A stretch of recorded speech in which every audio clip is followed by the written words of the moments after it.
Hello everyone and good morning. I'm Rose Jacobs from Kalkine Studio in Sydney and you're watching the early trades. So let's get started with our market open report. The Australian share market was trading lower at the open following the path of US shares, with the Nasdaq Composite entered a bear market. The S&P ASX 200 index fell 0.6%, led by the major miners. BHP Group fell 3.8%, while Rio Tinto was down 3.8%, and Fortescue Metals Group was trading 3.9% lower.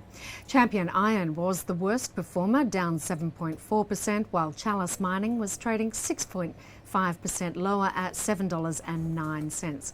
Uniti Group's shares soared 18.4% amid reports it was in exclusive talks with a buyer and that an offer worth between $4 and $5 had been made.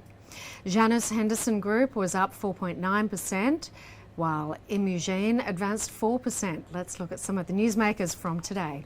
Helios's board has approved an on-market share buyback of up to $100 million over the next 12 months. The buyback will be managed within the 10 to 12 limit permitted by the Corporations Act and therefore does not require shareholder approval. The 10 to 12 limit stipulates that a company cannot buy back more than 10% of its voting shares within the span of any 12-month period.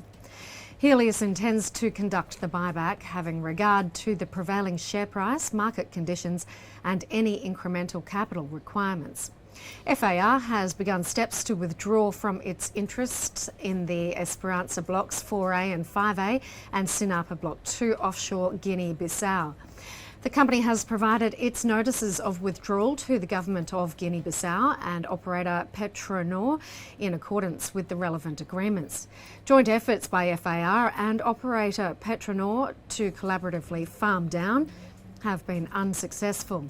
FAR has already met the minimum financial commitments associated with the licence and there are no 2022 commitments in place. Therefore, FAR does not expect to incur any new material expenses related to these interests. The yield on the Australian 10-year bond has risen above 2.5% for the first time since the start of the COVID-19 pandemic. On Tuesday morning, the yield climbed to 2.5%. Markets are betting the Reserve Bank of Australia will begin hiking rates in the second half of this year as inflationary pressures begin to make their way through the economy. FAR says the $45 million takeover lobbed at the company by Samuel Terry Asset Management has closed without the offer conditions being satisfied or waived. Samuel Terry made the bid in late January, pouncing on the stark underperformance of its shares compared to its existing and prospective cash resources.